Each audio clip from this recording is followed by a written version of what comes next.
Señores y señores, muy buenas noches. Bienvenidos a la presente clase. Bienvenidos a las actividades que se han programado para la presente semana. Buenas noches, licenciado. Buenas noches, Licen.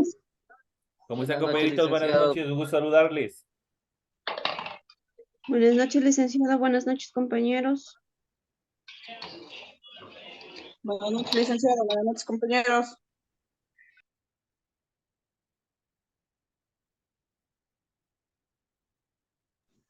Buenas noches, licenciado. Erika, ¿cómo está? Bienvenido. Un gusto saludarle. Licenciado, buenas noches. Rosemary, buenas noches. Bienvenida.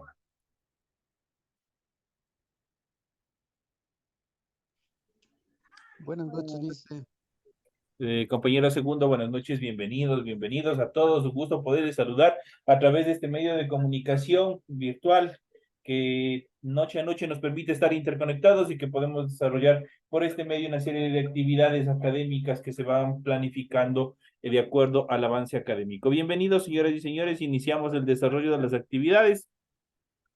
Y como es de costumbre, como es ya de costumbre, ustedes ya saben cómo se maneja este proceso. En pantalla ustedes pueden observar ya el formato para recursos de aprendizaje de tarea.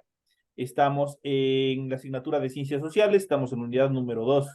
Los primeros pobladores de América es el tema central que nosotros vamos a ver. Y en este tema nosotros vamos a ver el Imperio Inca, correspondiente, este es el tema 2. Vamos a ver el Imperio Inca, el Inca Pachacútec, Tupac Yupanqui y Huayna Cápac. Son los 3 emperadores incas de los cuales nosotros vamos a tratar en el desarrollo de la presente clase. Ustedes tienen el tipo de tarea, tienen el objetivo de la tarea. Y a continuación tienen las instrucciones. Recuerden que el trabajo es individual. Deben leer el compendio de la unidad 2, tema número 2. Pueden ampliar su información sobre el mismo tema con otras bibliografías de ser necesario. Desarrolle las siguientes preguntas. Contesta, dice, ¿cuáles fueron las características más relevantes del Imperio Inca? La siguiente actividad dice, enumere los legados materiales e inmateriales que nos dejaron los incas.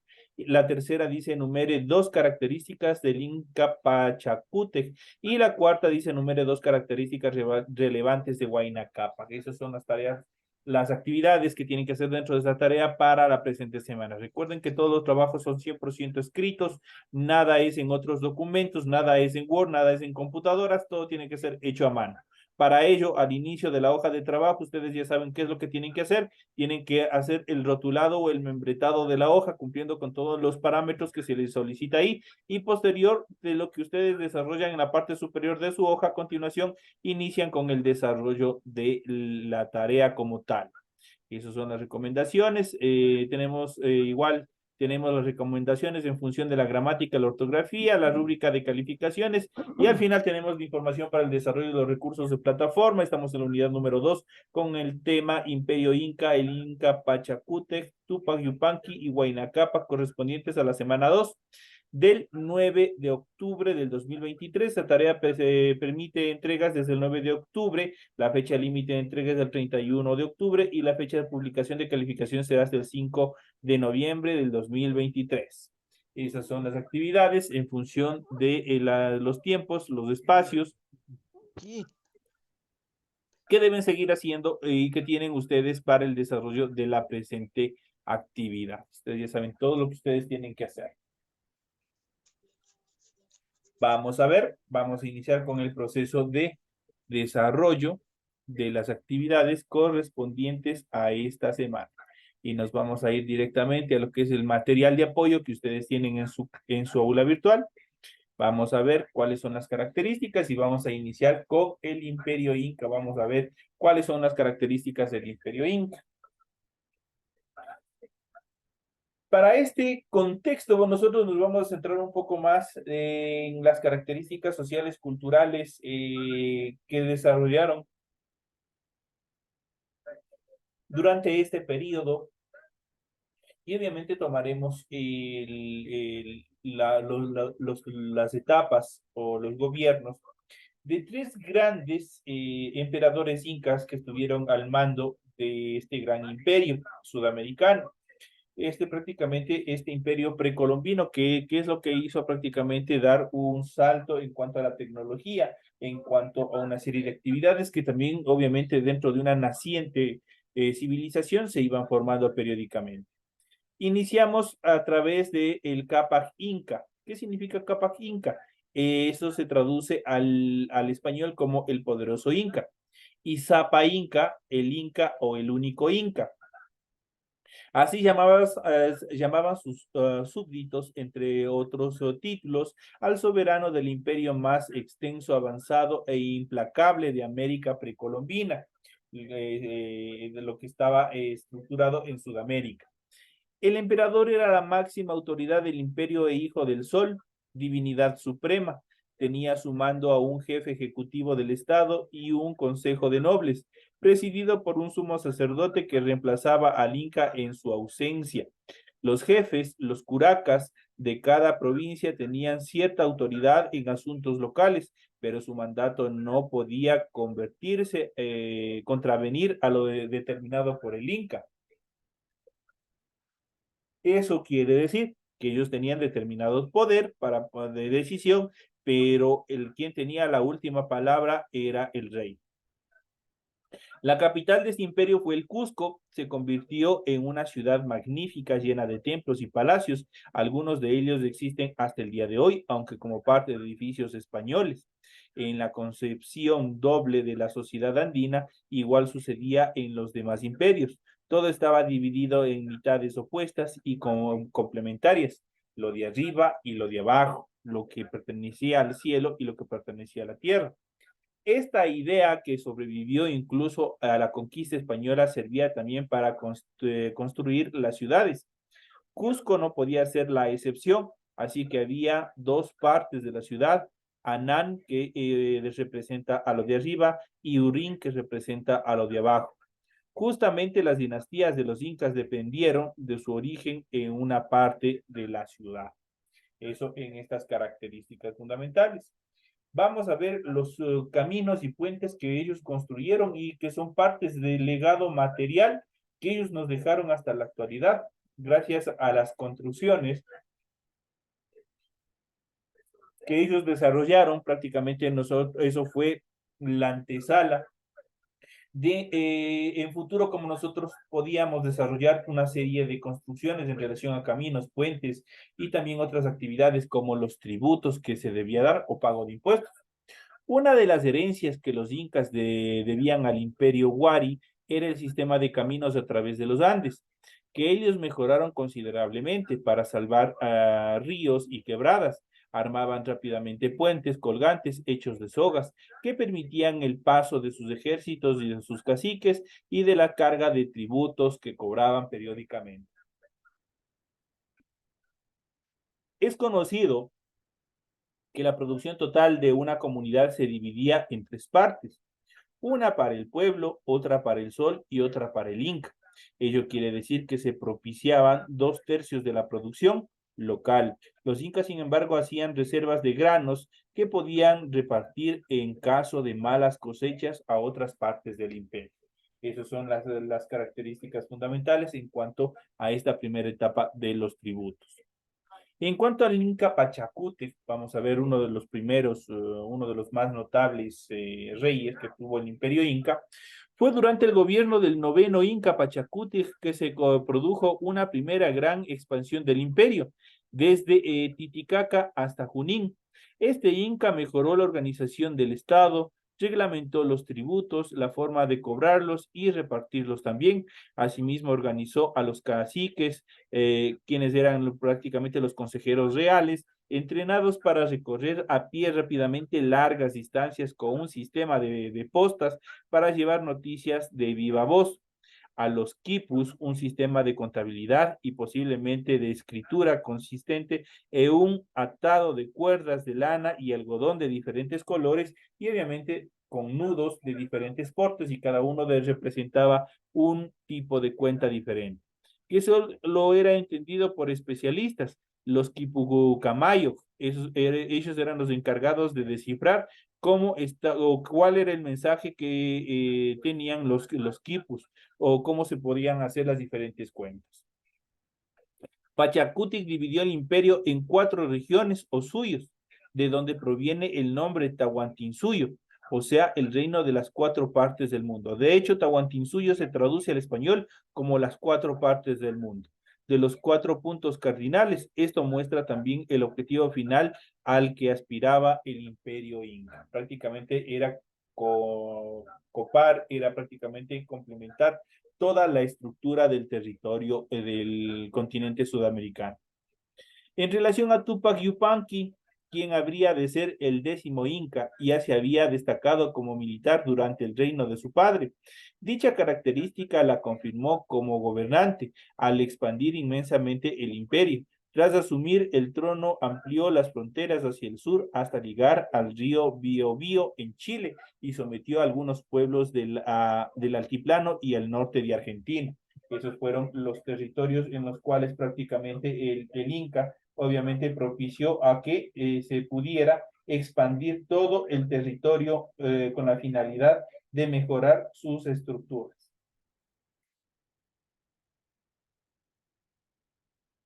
Tras dominar a los pueblos del norte del Perú, especialmente a los Chimor, emprendió la conquista del norte andino, sometió a los pueblos Chachapoya, Huancabamba, Palta y Cañari alrededor de los años de 1450. Sin embargo, no logró derrotar a la Confederación Norandina, que unía a los pueblos desde Alausí hacia el norte bajo la jefatura de la dinastía de los Duchicela, por lo que regresó al Cusco en el año de 1460. 2 años después realizó un nuevo intento de conquista de la Confederación Norandina, como recordarán por historia del Ecuador en la batalla de Tiocajas en el año de 1462, triunfaron los incas sobre los duchicelas. Hualcopo Duchicela hijo entonces su residencia en Atuntaqui, donde se fortaleció militarmente para seguir enfrentando a los incas en sus constantes avances y en sus constantes guerras. Al año siguiente este jefe muere y le sucede Cacha Duchicela, Shiri XV, el último de los Shiris, quien gobernó 24 años. Tupac Yupanqui mejoró la recaudación de los tributos y nombró nuevos gobernantes visitadores, el Tucuy y Ricuy, como se los denominaba en lengua quichua. En relación en esta parte a Huayna Cápac, su hijo Huayna Cápac sofocó de manera cruenta las continuas rebeliones de su inmenso imperio, el cual se había expandido por la costa sur del Perú, Chile, Tacna, Argentina, Tucumán y Bolivia Sucre. Volvió a la carga en el norte, derrotó a los chachapoyas y anexó la región del Golfo de Guayaquil. Además, sometió a los paltas en la actual Loja. En el Azuay ordenó la construcción del Palacio de Ingapirca sobre la fortaleza de Hatuncañar de los derrotados Cañaris en el año de 1475. El enfrentamiento definitivo con la Confederación Quiteña se dio en el año de 1487 en las llanuras de Atuntaqui, donde murió Cacha Duchicela y triunfó Huayna Cápac. Los cadáveres de los combatientes de la batalla y los prisioneros degollados fueron arrojados al lago de la capital Caranqui, llamado desde entonces Yaguarcocha, eso quiere decir lago de sangre. Los jefes del derrotado ejército quiteño se congregaron en asamblea y nombraron Shiri Reina Apacha, hija del difunto jefe, pues Huayna Cápac, con la vieja fórmula de utilizar a las élites locales, había propuesto una alianza matrimonial. Así Pacha se casó con el Inca y se convirtió en ñusta princesa extranjera del Incario. Ellos establecieron su residencia en Quito. En 1490, Huayna Cápac volvió al sur, redujo las sublevaciones en Paita, Tumbes y de los Huancavilcas en la isla Puná, y regresó al Cusco años después, volvió a Quito y avanzó sobre las actuales provincias ecuatorianas de Manabí, Esmeraldas y colombianas tales como Nariño, Cauca y también el Valle. De regreso en Quito, muchos miembros de su corte y él mismo enfermaron gravemente de viruela y esto les produjo la muerte. En ese sentido, el emperador falleció en el año de 1525, la crisis de sucesión de guerra civil que siguió la captura y muerte de Atahualpa y la conquista española, con acontecimientos que estudiaremos en Historia del Ecuador en los próximos temas. Prácticamente con la llegada de los españoles, prácticamente se pone fin a todo este proceso de evolución que estaba desarrollando esta cultura precolombina, cómo se iba estructurando, cómo iban desarrollando una serie de actividades, obviamente en progreso, en evolución, como todas las culturas en Europa. Igual que sucedió en Europa, también sucedió aquí en Latinoamérica. Prácticamente ellos fueron quienes prácticamente fueron desarrollando una serie de actividades que les permitió superposicionarse entre los imperios más imponentes y más importantes de América Latina. Vamos a ver un poco más en relación a la historia, vamos a ver el imperio de los incas, vamos a ver un poco más en relación a toda la evolución que tuvo este gran imperio dentro de los desarrollos de la cultura que se vinieron dando. Era una sociedad muy jerarquizada, eso no hemos topado todavía ese tema, pero nosotros ya vamos a ver, vamos a ir analizando todos estos procesos. Vamos a ver, vamos a iniciar con el desarrollo del periodo de esta gran civilización como fueron los incas. El imperio de los incas en el siglo XV, todo el área andina quedó bajo el dominio de los poderosos soberanos del Cusco. Los hijos del sol impusieron su ley mediante su terrible ejército, su vasta red de carreteras y el trabajo obligado de sus súbditos era una de las características fundamentales de este gran imperio. Aquí nosotros podemos observar toda la estructura que desarrollaron, toda la arquitectura en función de la construcción de determinados edificios y templos. Vamos a ver cuál es la estructura más en relación a esta gran historia. En los siglos antiguos, toda esta región de la tierra que ves eran unos grandes montes y breñales, y las gentes en aquellos tiempos vivían como fieras y animales brutos, sin sin religión ni policía, sin pueblo ni casa, ni cultivar ni sembrar la tierra, sin vestir ni cubrir sus carnes.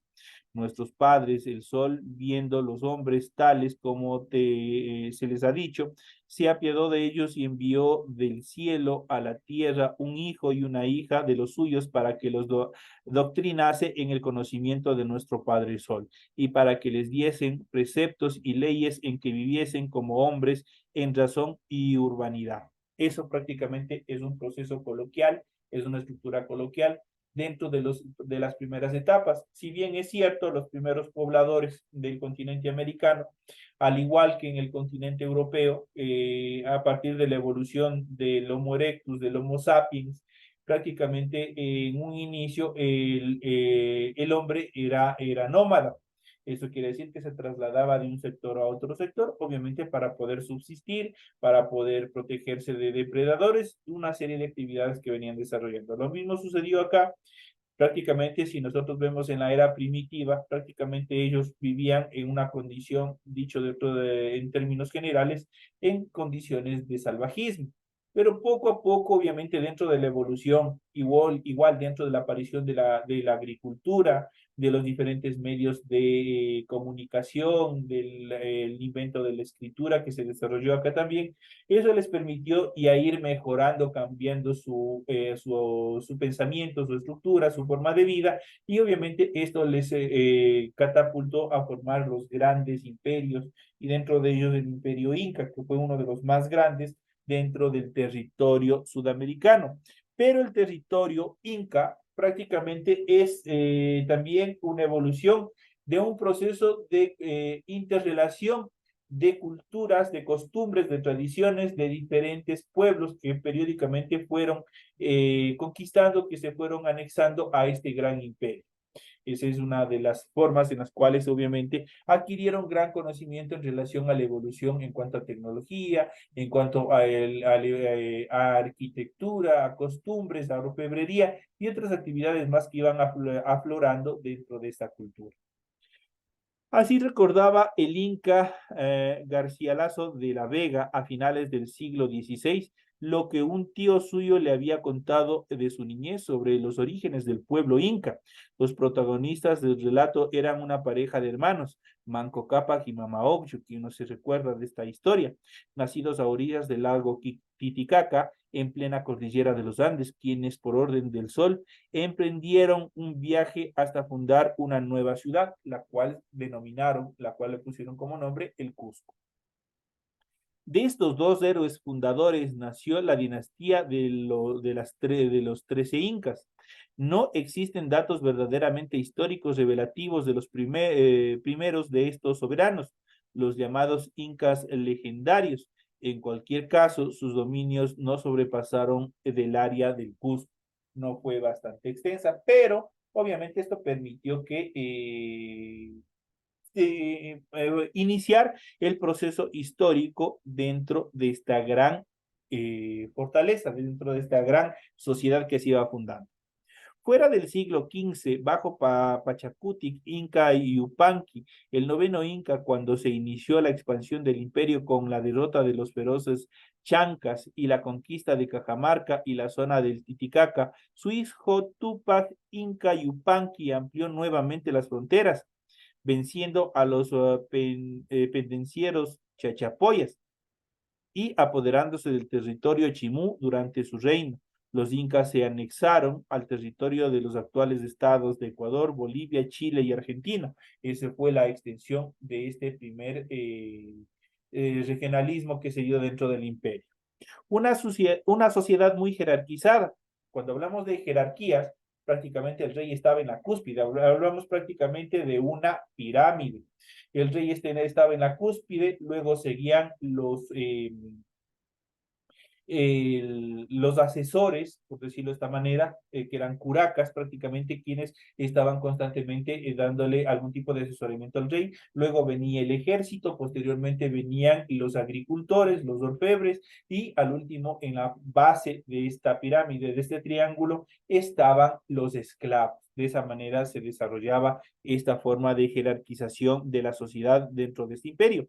Este vasto espacio, que a principios del siglo XVI comprendía 12 millones de habitantes, imagínense, una inmensidad de población, se encontraba bajo la autoridad suprema del emperador, el Inca, el Hijo del Sol. Este residía con su familia en el Cusco, en un palacio que cada soberano construía de nuevo, rodeado por sus esposas e hijos, los otros linajes reales y sus ministros y sacerdotes. La sucesión se realizaba de padre a hijo, como todo reinado. Obviamente era filial, y aunque no regía el principio de primogenitura, el heredero debía ser uno de los príncipes o auquis habidos con la esposa principal, la coya o coya, que se les denominaba. De esa manera se denominaba a la mujer del sucesor. Cuando aquel alcanzaba la mayoría de edad, se iniciaba en las tareas del Estado. Lógicamente, el hecho de que hubiese varios candidatos al trono fomentaba las intrigas y la lucha de poder, sobre todo porque cada príncipe constituía un linaje propio, o panac, denominado dentro del quichua, que apoyaba sus intereses. Es sabido que en estas disensiones en relación a la dinastía, propiciaron la conquista del imperio inca en el año de 1532 por Pizarro, quien supo aprovechar la situación de guerra civil entre los hermanos Huáscar y Atahualpa para imponerse sobre los incas. Obviamente los españoles aprovecharon, justamente les encontraron en esta pugna de poder entre los dos hermanos que buscaban someter en un solo estado todo el territorio, y aprovecharon justamente de esta división para avanzar en sus intereses los españoles. Los principales cargos religiosos y administrativos eran ocupados por los miembros de las distintas panacas. Los españoles les llamaron orejones, porque sus enormes pendientes distendían los lóbulos de las orejas exageradamente. Esta élite real se organizaba a través de complejas normas de parentesco y estaba asimismo vinculada con los jefes provinciales, los curacas y el cuerpo de administradores. De esa manera nosotros podemos analizar cómo estaba la sociedad jerarquizada hasta la mitad de su estructura. Vamos a ver a continuación. Todos ellos gozaban de múltiples privilegios, como en la actualidad los políticos, las autoridades gozan de privilegios. Así también ellos gozaban de privilegios, como trasladarse en literas, vestir telas finas, protegerse con quitasoles y tener concubinas y servidores. Los yanaconas, por debajo se encontraba la gran masa de la población, los guatumrunao o común, prácticamente la gente del pueblo, la gente que estaba compuesta por campesinos, la gente que estaba compuesta por esclavos y todo la última etapa del eslabón de esta torre jerárquica. Eran ellos los que mantenían el imperio con su trabajo, del que el Inca se apropiaba a través de una institución que preveía bajo el dominio español la mita, una prestación de trabajo o servicios por la comunidad. El imperio Inca, también llamado Incario, era un estado militar. De hecho, la mayoría de estos, como ya se les ha explicado, la mayoría de los territorios, de los vastos territorios que ellos ostentaban dentro de este gran imperio, prácticamente eran producto de las diferentes luchas, de las diferentes conquistas. De hecho, era un pueblo totalmente guerrero que vivía en constante pleito con otros pueblos vecinos, con la finalidad de dominarles y apropiarse de esas tierras. Entonces el imperio inca, también llamado Incario, era un estado totalmente militar, contaba con un ejército poderoso y bien entrenado que se nutría de la mita. Esta permitía reclutar un elevadísimo número de soldados en la mejor edad para combatir. Los más jóvenes marchaban al frente y los demás se dedicaban a labores de utilaje y abastecimiento. Los soldados se renovaban mediante los turnos obligatorios y el ejército siempre estaba descansado, siempre estaba listo en caso de algún tipo de conflictos, de algún tipo de guerras. Además, el sistema vial facilitaba la comunicación entre los diferentes puntos del imperio y permitía la circulación de las tropas con rapidez. Estas podían abastecerse o descansar en los tambos o depósitos que salpicaban los caminos, donde se guardaban alimentos y armas. Las campañas militares podían ser de larga duración y a veces estaban dirigidos por el Inca o por alguno de sus generales, aunque los responsables últimos eran en la práctica soldados 100% calificados. Eso quiere decir que estaban 100% entrenados en este proceso de guerra. Dueños de los hombres, vamos a ver por qué se les denominaba dueños de los hombres. La conquista del ejército inca daba pie a grandes celebraciones. Pachacuti, por ejemplo, a la vuelta de una exitosa campaña que había durado 4 años, fue recibido por el enardecido pueblo del Cusco, deslumbrado por una comitiva jamás vista, formada por jefes aliados, botín de guerra y prisioneros. Estos fueron sacrificados en la plaza de Huaypata y sus cráneos convertidos en vasos de queros para hacer su brindis al sol. Prácticamente ellos tenían una serie de rituales, una serie de actividades que también eran un poco excéntricas dentro de este proceso. Tras la conquista de un territorio se procedía a la incaización de sus habitantes, eso quiere decir prácticamente un proceso de adoctrinamiento a través de la imposición de la religión oficial, el culto al sol y el idioma quechua. Los dioses y curacas del pueblo vencido eran llevados al Cusco. Se colocaba a las capturadas en un templo que un conquistador español comparaba con el panteón de los romanos. Y con esto les parecía que tenían seguras las provincias ganadas, con tener como rehenes a sus propios dioses. Prácticamente como ellos eran politeístas, quiere decir, la mayoría de estas poblaciones tenían varios dioses y obviamente ellos tenían gran temor especialmente a sus dioses y también a los fenómenos de la naturaleza que ellos consideraban dioses. Obviamente ellos tenían gran temor y por ende ellos basándose en estos temores muchos de estos, la mayoría de estos infundados, obviamente procedían a someter a sus pueblos para que hagan la voluntad que quería el Inca.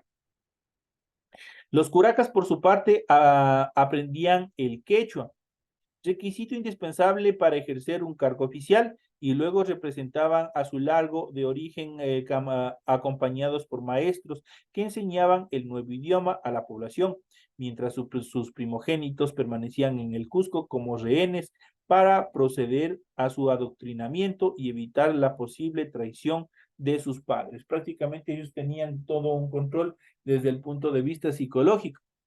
¿Quién va a poder traicionar a los incas si tienen, aparte de sus familias bien custodiados, de pronto exista algún tipo de rebeldía en contra de las decisiones del Inca? Como ustedes pueden observar, prácticamente este reino, estas estructuras sociales prácticamente fueron bastante drásticas, especialmente con sus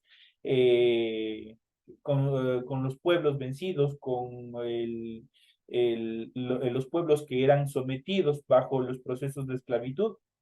Muchos de ellos, muchos de los esclavos eran ofrecidos, y eso nosotros ya lo vimos en la clase anterior, eran ofrecidos en los grandes templos como sacrificio al dios Inti, sacrificio al sol. Le sacaban el corazón, le ofrendaban, y muchos de ellos practicaban el canibalismo. Muchos de ellos, especialmente los jefes, las altas jerarquías, ellos procedían en un acto de canibalismo, procedían a comerse a sus víctimas, de comerse a las personas sacrificadas, sus cuerpos. Eso supuestamente significaba una transferencia en relación a a la fuerza, en relación a una serie de actividades que ellos, obviamente de forma sobrenatural, creían que les pasaba todo eso en la energía de la persona que era devorada.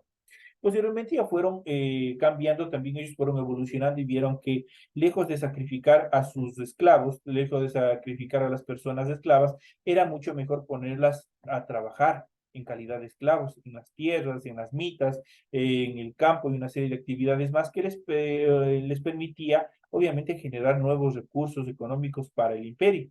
Entonces, de esa manera también cambiaron y evolucionaron en relación a su forma de estructura y a su forma de pensamiento. Esta y otras actividades nosotros estaremos viendo en las próximas clases, en los próximos temas. Llegamos ya hasta aquí a la parte final del desarrollo de la presente clase. No me despido de ustedes y más bien nos estaremos viendo hasta la siguiente hora que tenemos a las 8:30. Gracias, Licen.